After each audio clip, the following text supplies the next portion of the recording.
Welcome to Mastering Life's Adventures, an educational podcast about tapping into your true self, the soul, your soul, the substance of your life, to discover what life's ups and downs are really about, and how to have a greater sense of purpose, peace, joy, and fulfillment. I am Dr. Judith Holder, your host, coach psychologist, fellow seeker who enjoys diving into the connections between spirituality, psychology, wellness, and your everyday life's adventures. All preparing and polishing you like the facets of a magnificent diamond to be your best self. If you're craving more from your life, you are in the right place. Come, let's journey together and transforming what you know into who you really are. Mastering Life's Adventures begins now. Hi, I'm back with Lyvita, and she's going to be introducing herself. But we're here to talk about in this segment, and I really would invite you to listen to the last episode, which really focused on looking at her life and how her mom played a vital role in inspiring her and being a little bit more competitive and realizing that the competition was a little bit different as she grew older. And so you can go back and listen to that. And today, what we're going to be talking about is, why is this happening to me? Why is this happening to me? That's a question that many people ask and many seekers ask. We have certain things that are coming up in our life. And you know what? We're going to also talk about it from the soul perspective as well. So, Lyvita, why don't you introduce yourself? Well, thanks again for allowing me to be here. I am an author. I'm a podcaster. I'm also a bike rider. I'm about helping the brokenhearted, those that are captive by anxiety and imprisoned by their fears. So that's who I'm about. Yeah, and that brings up to what you said in our last episode about being willing to get out there and help.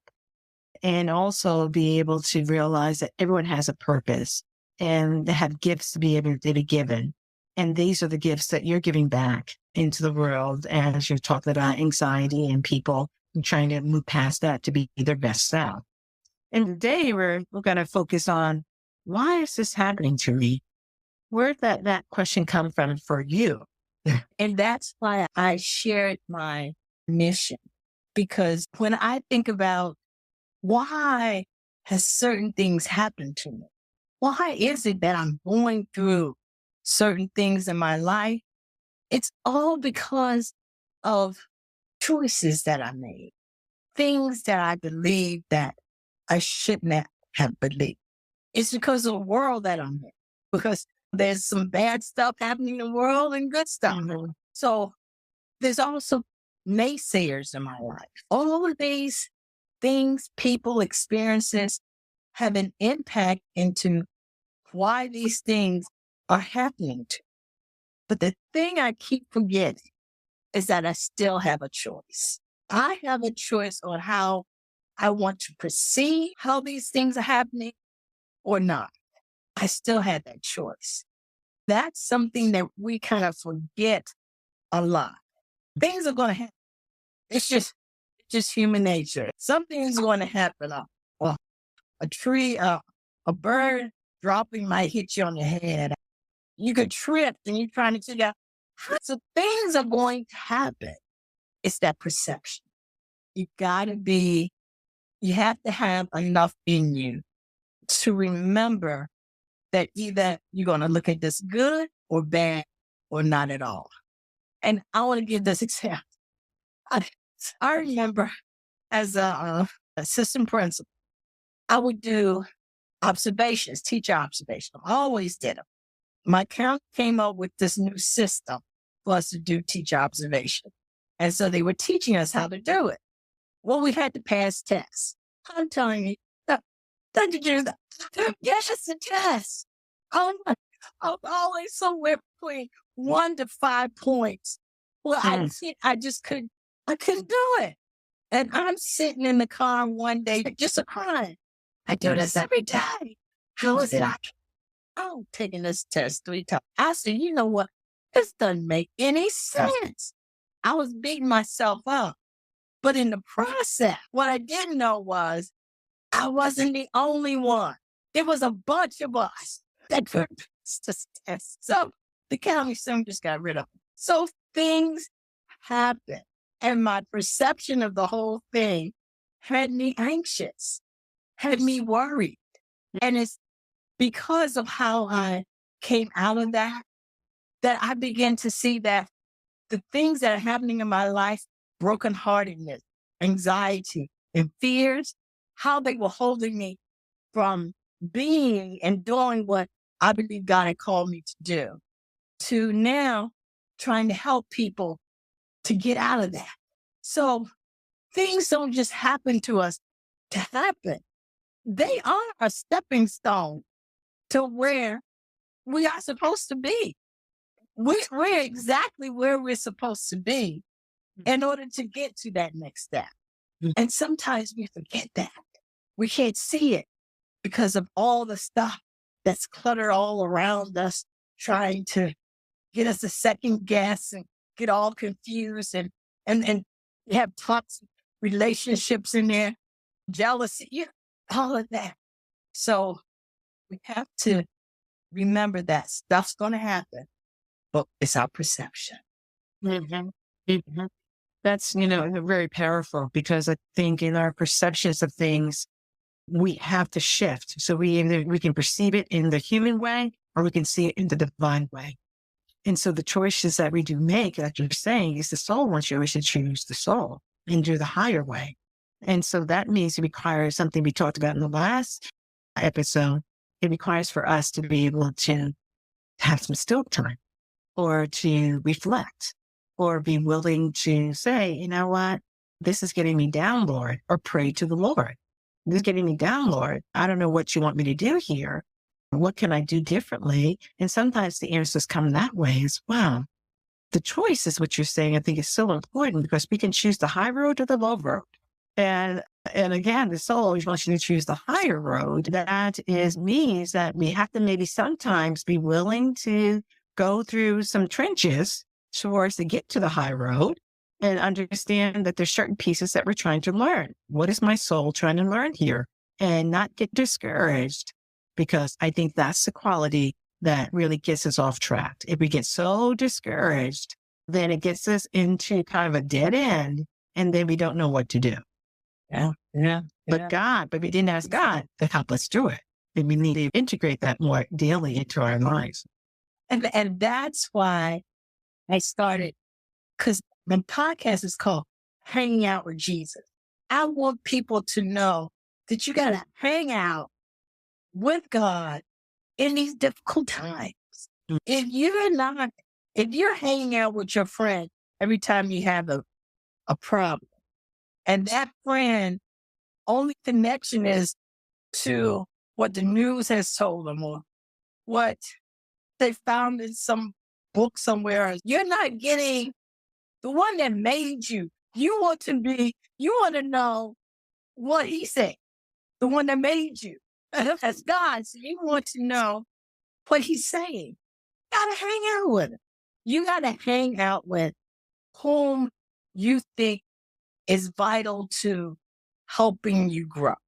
Yeah, I love that, hanging out with Jesus, in terms of the title of your podcast, because I also think of, when we're hanging out with Jesus or spiritual beings, they're our buddies. And as they're our buddies, they want to help. They want to give us inspiration, guidance, and direction.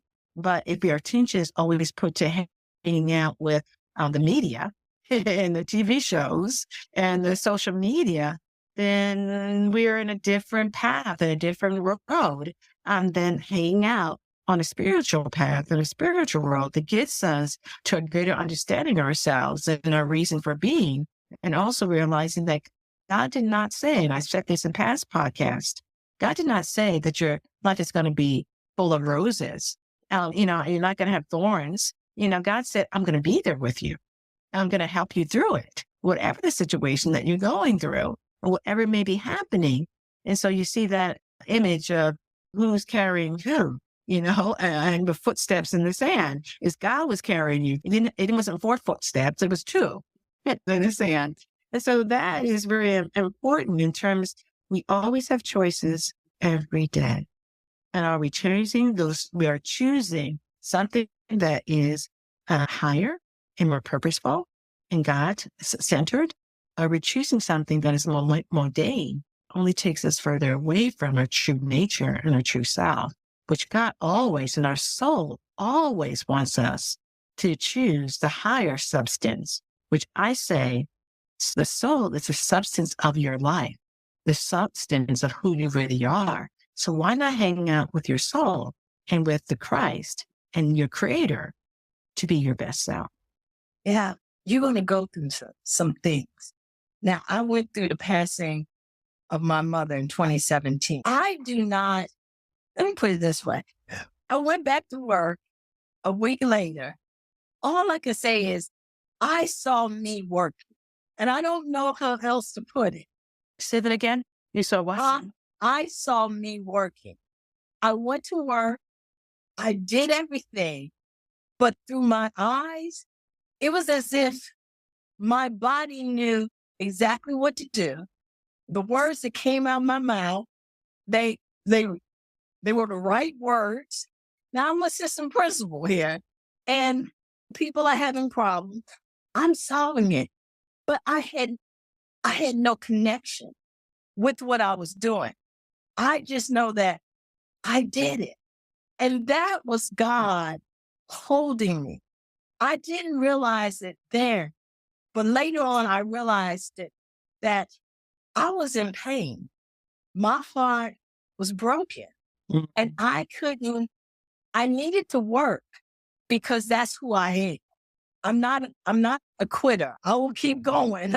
So I had to work, but it was God that was holding. He was shielding. He was protecting me. He was saying, I got you. It's going to be all right. We're going to make it through. And we did. Because at some point, I came out of that fall.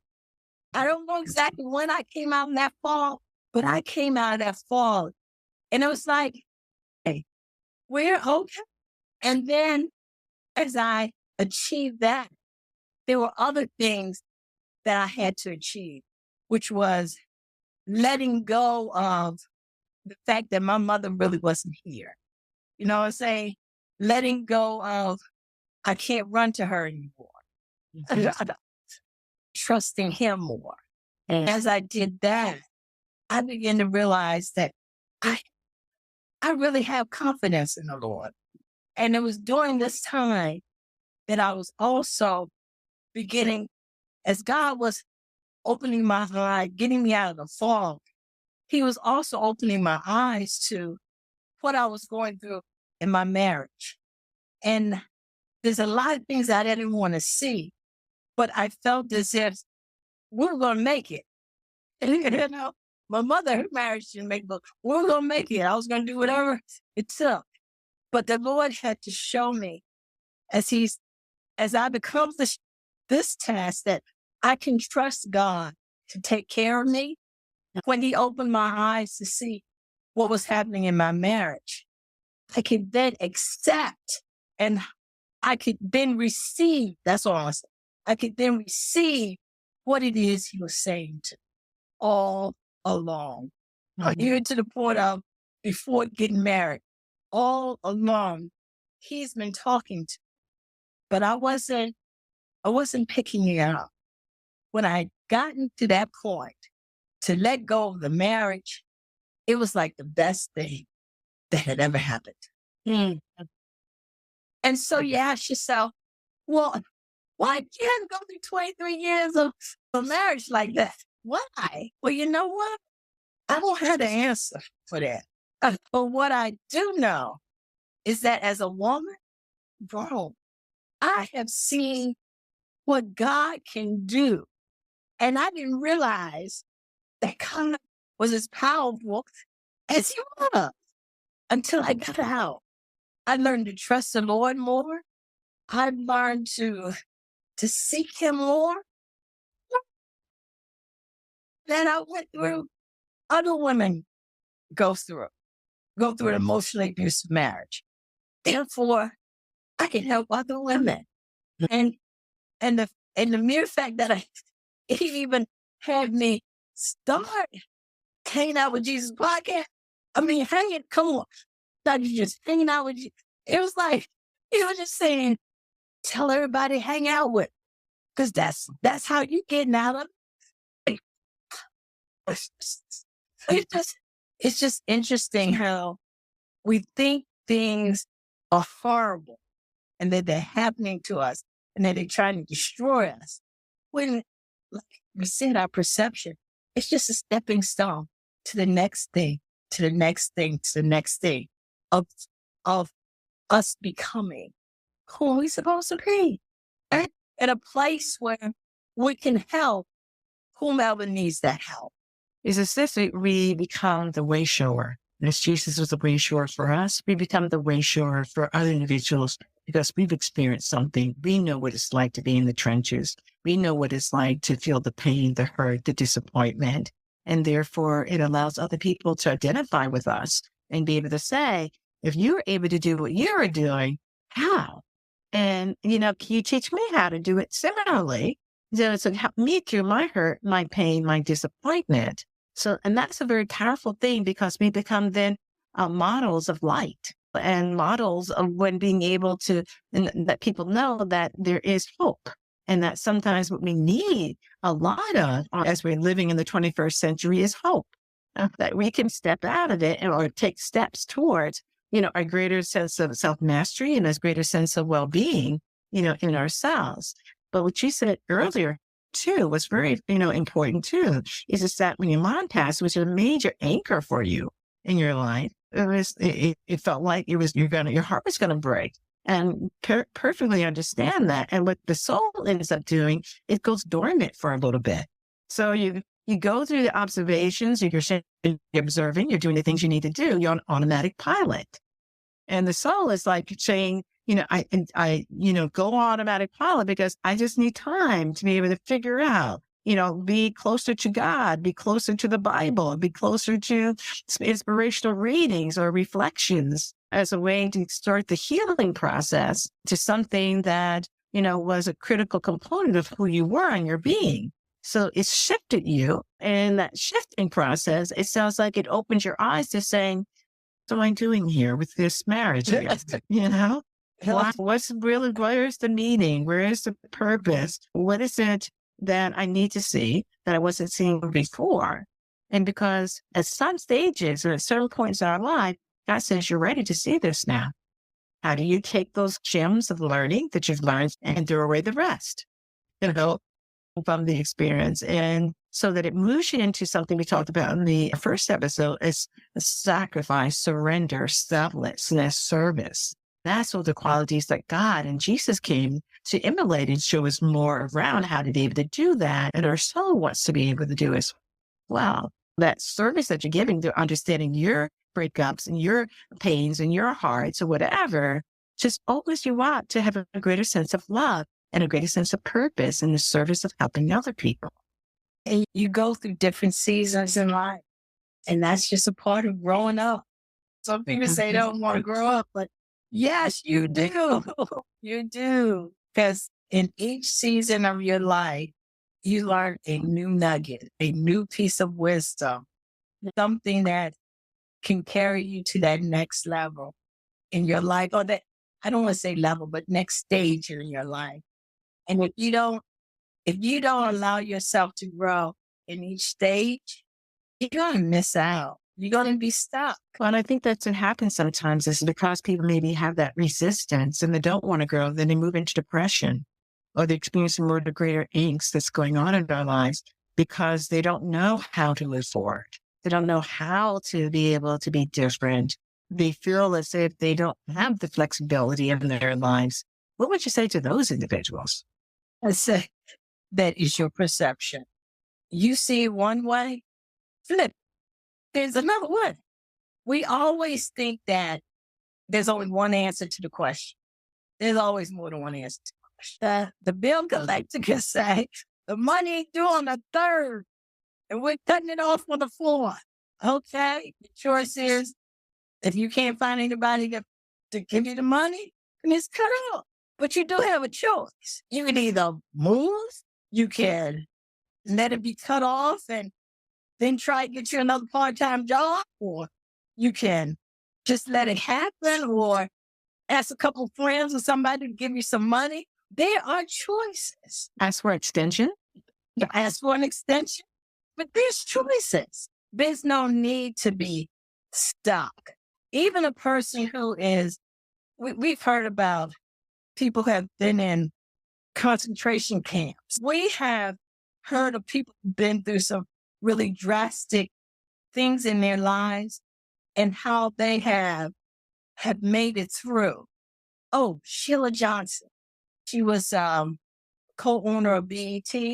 She wrote a book, and she talks about how her 33 years of marriage were just a disaster. But this woman is now, she's like the first Black billionaire. You know, life is hard. Stuff is going to happen. But if we just sit down on it, nothing's going to happen. But if we take that thing that is stopping us and we flip it, we'll realize that there's another choice. Don't give up. Exactly. And, the flipping, I also think about when we're flipping it to understanding that the soul has a purpose and can guide us and direct us and what we need to do. And we don't have to do it all by ourselves. Just as Jesus can enter into our life, and other masters, Senate masters can enter into our lives to guide us, to direct us through a situation. So to get into despair or get into hopelessness, there has to be a point in time that each person has to say to themselves, no, that's not my choice. Going back to what you said before, that's not my choice. If I'm in this situation, God, you show me how to get out of this situation, make better choices or refine my choices so that I then become better and better as a person, and also maybe even help others to learn how to do something similar that I felt despair about, that I was able to move into hopefulness and understanding about the situation and move past that situation. That's right. That's right. Because you have to put the Lord first in whatever you're doing, because in that you will find out that you do have choices, because we don't serve a God that doesn't allow you to have a choice. He made you to have a choice. You have a choice to believe in him or not. That's a choice right there. So if you go to him, a part of that flipping is that you're flipping towards him. And I also call it sometimes just pivoting. Because if you keep that stuck thought before you and you don't pivot, you don't change, you're going to stay there. You got to stop looking at what is in front of you. You got to look beyond. And sometimes we can't see beyond that because there's so much in front of us. So we have to got to spend that time with the Lord, saying, okay, so where am I supposed to be going? Because all I hear is this, and it's not helping. So where am I supposed to be going? What needs to be moved out of the way so I can hear and see what's on the other side? I guarantee you, there is good on the other side. We can't, because we're so used to the negative, it's kind of hard for us to see the positive or to accept the positive, or even to realize that there is a positive. There is. Even man knows that if it's yes, it's either yes or no. It's either good or bad. It's either right or wrong. There's also some maybes in there, some gray areas. But understand that there is another way. Yes. Gotta look for it. It brings to mind, and when you're talking about the other way or another way to being a Jew, I am the way, and I am the truth, I am the life. And being aware that, and part of that is your relationship, as you've been saying, to God and Christ, Jesus Christ, and also your relationship with yourself and your soul, so that you are using those experiences as stepping stones. as ways in which you're learning more and more about yourself so that you can be in a different space and a different headspace and a different emotional space and a different space of being for yourself. And I think that's what life is about. I think we're like you're talking about elementary school. I think we're as a planet in different grades in school. You have the first grade, second grade, or it's the fifth grade to ninth grade to the 12th grade. You can go vocational, you can go college. All are experiencing that we're having for us to be able to be aware of that there are some grades we've been getting. And so if we're finding that we're getting a D in something, we don't stay there at the D and that grade. We say, no, I'm going to strive to be greater because that's what God wants us. That's what our soul wants us to strive to be greater than that and learn the lessons. And when it comes to choices, there are certain lessons that keep on coming up. They're like themes. They're like patterns. Those are the ones that I would say, seekers, you need to look at and say, with this pattern coming up, what's this theme keep on coming up? Because that's what that God wants me to grow from and ask for his or her and the Father, Mother, God's invitation into helping us to see what we need to do differently or navigate in a different way. That's also where your gifts and talents come out of. You begin to see them more clearly. Mm-hmm. So if there was a word, as we're talking about this, why is this happening to me? And the question is a common question that we all have that come up in our lives. And Lyvita, what I'm hearing saying is, it may be the why that's coming up, but the answer to that why is, are you toggled into your relationship to God, your relationship to Jesus, the choices that you're making? Be more clear about those choices so that God can be able to, you can invite God more into your life because the call compels the answer. If you don't ask, God can't help. We live on a planet of free will. So we have to be able to ask God into our life in order for us to fine-tune ourselves and again, be in listening grace to what God's asking us or from us to be able to do as that next best step. So is there any word, pearls of wisdom you want to leave with the seekers about what we've been talking about? God is always with you, even when you don't believe it or think. He's with you because he said he will never leave you or forsake you. And that you can count on. It brings up to mind too that God never forsake us, but we forsake God. So God's still there. He may be dormant. He may be just waiting, And the same thing, we can forsake our soul too. Mm-hmm. So we're always living in more materialistic.